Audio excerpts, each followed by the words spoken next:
Hello everyone, welcome back to another video with On Point Politics, and today we're going to be looking at my updated forecast for the 2024 presidential election. Hit the like button and make sure to subscribe if you want more content just like this. Newcomers is what this video is designed for. Anybody that is new to the channel, please stick to this because I want you guys to see the most transparent and honest analysis of the presidential elections. Of course, people who have already been watching the channel can also watch this. I'm going to give a quick but very excellent breakdown of where the race is as of right now based on my election model, adjusted national average, and historical data that we have from earlier this year. So before we even get into the main prediction, I want us to look at the Donald Trump versus Biden map, which I notoriously had as a very lopsided margin of victory for the former president, with him getting about 347 Electoral College votes to Joe Biden's 191 Electoral College votes. And he took an absolute shellacking in the Electoral College when we developed this map. And what I did is I basically applied the same concepts I have to my new election model, which is on onpointpolitics.com, where Donald Trump has about a 77% chance to win the general election to Harris's 22%.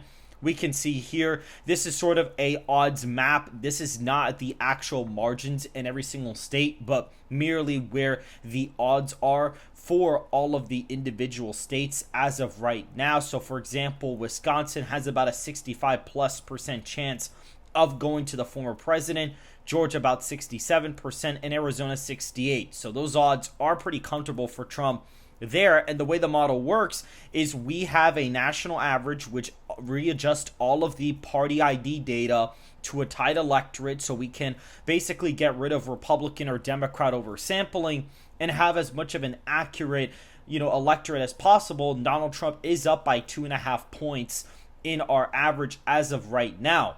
And looking at the national average, we can see at the national odds, Donald Trump, of course, 76%, close to 77% as of today. And looking at the Electoral College histogram, we can see the most common result is Trump getting 306 with 18 simulations out of the 1,000 that we ran, to Harris's 232 out of the 18 simulations. So his 2016 map is effectively his most common map based on the simulations, which is a good sign for him. Anything that has above 12 simulations out of the 1,000 does have range from Harris of 217 all the way to her getting 264. And looking at Trump's range, it goes anywhere from about 271 all the way to 331. So his range of victory is a lot higher. And even in all the simulations above 12 out of the 1,000, he is getting above 270. Looking at, for example, any simulations that are above 8 counts, the lowest is technically the 196 right here, or the 197 result. The lowest for Trump in this scenario is 259 Electoral College votes, which is very fascinating. Here we see in this column about 3 simulations, Trump at 253, Trump 254, 7 simulations. So even on the lower end of his average, he is already at 250 Electoral College votes. It's very hard to find a simulation where he's actually even getting below 250. A lot of those have very low counts. His lowest performance is actually 189, his highest being 444. Harris's lowest being just 94, with Harris's highest performance, I believe, being in the 284 range, which isn't really good for Kamala Harris. I mean, that's a disastrous performance. She's probably not even picking up Nevada in that scenario, which is very interesting. And there's about 8 combinations there.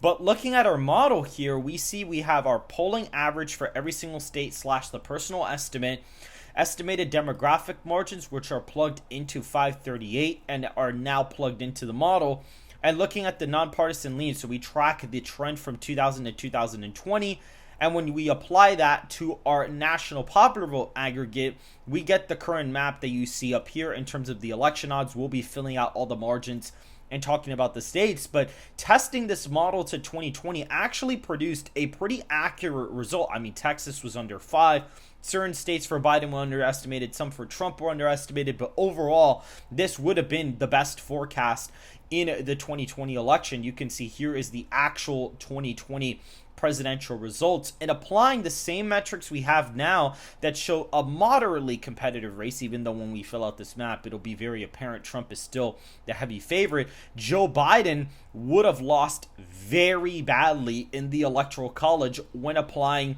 the same data to this model that we have for Trump versus Kamala Harris. Joe Biden is losing very bigly in a historic election defeat. And I take that Joe Biden dropping out of the race did validate my election prediction. He was down in a lot of his own internal polling in Minnesota, New Mexico, Virginia, New Hampshire, and Maine, states where a lot of low-rate election YouTuber predictors decided to say that he would still hold on or that the election would still be competitive. But that was not seeming to be the case based out of all the polling data that we were getting. And if we actually reweigh the national average, Donald Trump was actually up by 7.04% as of July 21st when reweighing all of the polling data. So it does actually underestimate Donald Trump. It still actually ended up underestimating the former president in the RCP average. So that was a pretty interesting analysis. But now looking at my Electoral College map, for this map, we see the safe Republican states go as follows. These are states that the former president has won pretty easily in the past. I mean, he hasn't really had a difficult time winning any of these states. He's still holding on strong. I mean, if he's winning the popular vote by 2.5, that's about 5 points worse than he would have done against Joe Biden.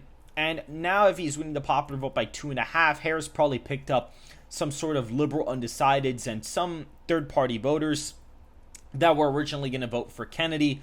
South Carolina is also in the safe Republican column.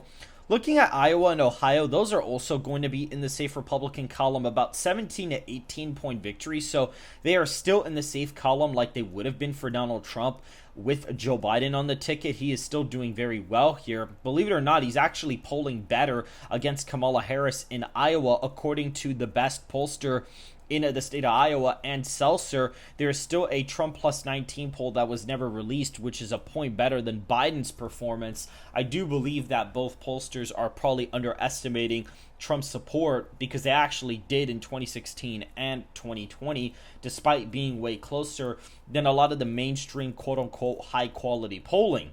Now, looking at also Maine's second congressional district is going to be in the safe Republican column. Looking at the safe Democrat states, the only ones we have really are California, Hawaii, D.C., Maryland, Massachusetts, and Vermont. That is pretty much it in terms of those states. That is about it.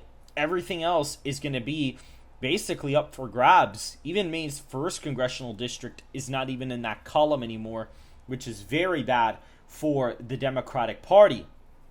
Looking at the likely Republican states, Florida and Texas are going to be in this column right now. I actually forgot to put Texas in the safe column, by the way, because it is actually a similar margin to Iowa and Ohio. Florida is also about a 13, 14 point victory. So I did actually forget to fill that out in the safe column. Without the likely states, Trump is at 189, so he's performing extremely well. Florida, about a 13-point win. This is a state he won by 3.5 last time.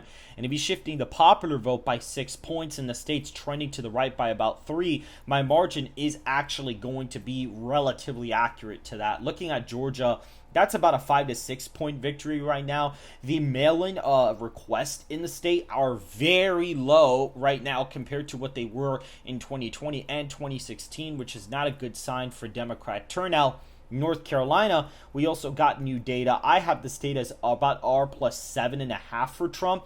And looking at those mail-in returns we got kind of validates my point, because as of today, the lead in the mail-in registrations or the mail-in drop-off has been cut in half for Democrats since 2020, which is a huge drop-off. You're talking about a 40-point lead to now just a 20-point lead. That is a humongous difference, and we'll see where it ends up. But you also have lower turnout with the mail-in ballots, which leaves less room for certain things to happen. And it's like Donald Trump is already at 251. And based on the model, Arizona and Nevada also go in the likely column still. compared similarly to Joe Biden, where he was winning all the Sun Belt fairly easily. And looking at Nevada and Arizona, I mean, these states, he is doing relatively well in these, and he's winning them quite easily, actually, to the point where he's winning them by 6 to 7 points. You know, SoCal Strategies, the pollster that we sponsor, actually did a poll in Maricopa, and Trump is up by 5 in that poll. Now, granted, it was against Joe Biden, but it's not like Kamala Harris is going to do that much better compared to Joe Biden in the state of Arizona, because of the fact that she may not appeal to some of these suburbanite voters. And it's like, if he was polling that bad, she may still lose Maricopa by, 3 to 4, maybe 2 to 3.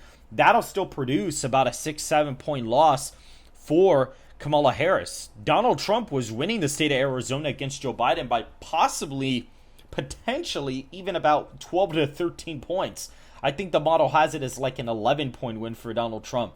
And we saw Rasmussen polling and certain other pollsters that were somewhat accurate in 2020 have numbers pretty similar to that. So I think it's pretty fascinating that we are still in the likely category for Arizona. And looking at Wisconsin and Pennsylvania, it's actually the same thing. In Wisconsin, Donald Trump is up by about 6 and change there. My polling average has them up by 5.5. And Donald Trump gaining with white voters and doing better with minority voters, and the electorate being more white, probably about 70% white, is really going to affect Kamala Harris's chances to win any of these swing states. Even Pennsylvania is right above a 5-point victory for the former president, and just with the likely states alone, he's already winning, and this would be deemed still an easy electoral college victory. I mean, this is just an absolute shellacking, but this would still be a pretty easy victory in the electoral college for the former president. And looking at these likely Democrat states, I mean, Oregon, Washington, around, if we look at them, about like 10 to 9 point victories for both. That's not great. Same thing in Colorado. You're talking about an 8-point win for Harris in Colorado. That is not great either. Illinois, a little bit less than 10 there. Looking at a state like, Connecticut, that's like 10 points. New Jersey's like 8. Rhode Island, about 12-ish. Like Delaware, a little bit lower than that. Like, these are not great performances for Kamala Harris in these blue states. Even New York, even the state of New York, very narrowly under 15. It's probably like a 13, 14-point victory. But we see that the same swing states still kind of hold up. Even Maine's first is in that likely Democrat column here. We see that it is about a 12, 13-point win. And we see that there are somewhat competitive races left up on the table. And looking at Michigan, that is a lean margin in the model. I mean, he is up here by about almost 4 points. My polling average has him up by 2.7. And if he's winning the popular vote by 2.5 points, he's more than likely winning the state of Michigan. I mean, it's just, it almost would be guaranteed for him to win the state at that point. And so he is completely dominating the Electoral College Map, already surpassing his 2016 numbers and still leading those states where Joe Biden was losing in by somewhat comfortable margins. Even New Mexico was a 4.5-point win here. Like, Trump was killing Biden in the state of New Mexico. And looking at some of these states, we can now see in New Mexico, it is super close. It's literally down to 0.5 point in the state of New Mexico. It does still stick with Kamala Harris in this projection. Probably the Albuquerque City area, it has a lot of white liberals that are probably keeping it in a Democrat column. Looking at Minnesota, this one again is another competitive one, about 0.9%. For Kamala Harris, another really close blue state that could still flip to Donald Trump, unbeknownst to the mainstream media and expert quote-unquote political pundits. Looking at Virginia, this is a race where it's about a 2-point race. It's voting to the left of Minnesota and New Mexico right now, and we're seeing that unfold here. Harris may do a little bit better with older black women, and that's why she's performing better in Virginia than Minnesota and New Mexico. The Hispanic and white vote may really affect New Mexico and Minnesota. Virginia, however, with the government workers as well, may be skewed a little bit to the left. It's definitely going to trend left. Looking at Nebraska second, this is an area where Donald Trump is narrowly eking it out. I mean, just barely eking it out. It's super duper close. It's a very, very narrow eke out in the Electoral College. And looking at New Hampshire, this is one that Donald Trump is picking off according to our forecast. This is a very tight race. Unbeknownst to the mainstream media, the former president, even when Kamala Harris just replaced Biden, he was up by a point in New Hampshire. And we see a lot of the polls out of New Hampshire. And when you reweigh for party ID, Donald Trump is up in the state of New Hampshire by around 2 points. And when you apply the demographic data and the trend plus national average data, you get about a tilt margin in the state right now. And Maine at large is leaning a little bit to the left. It is actually the best lean blue state for Kamala Harris, funny enough. And so based on this video, Donald Trump would win 317 Electoral College votes to Harris's 221 in this election forecast. Make sure to hit the like button and to subscribe if you want more content just like this. And make sure, guys, before you go ahead and close the video, let's go to betonline.com and you guys can see just some of the best election odds for this election. If we go to their politics section here, you can see who would be projected to win. Right now, Kamala Harris is actually not the favorite to win in this betting site right here. We can also bet on all of the state margins as of right now. We can bet on where the states are going to go. We can also bet on who's going to win electoral college votes. We can bet on the House of Representatives, the presidential debate, which now has a lot. This is pretty crazy, actually. Color of Trump's suit, first state mentioned, which is pretty nuts.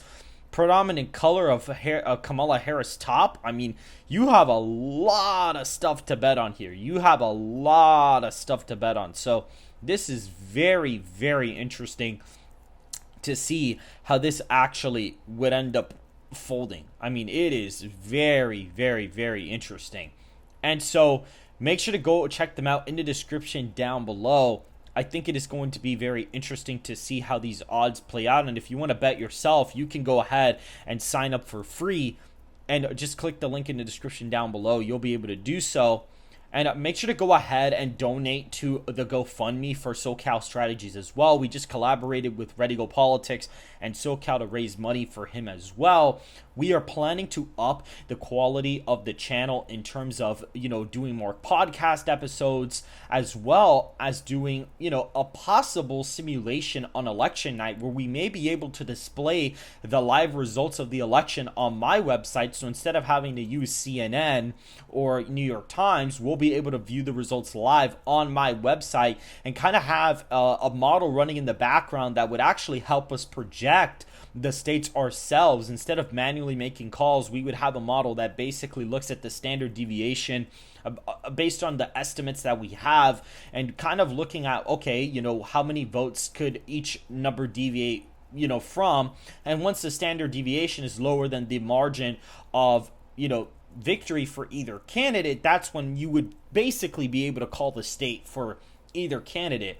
And so I will see you guys in the next video. Make sure to hit the like button and subscribe for more content just like this.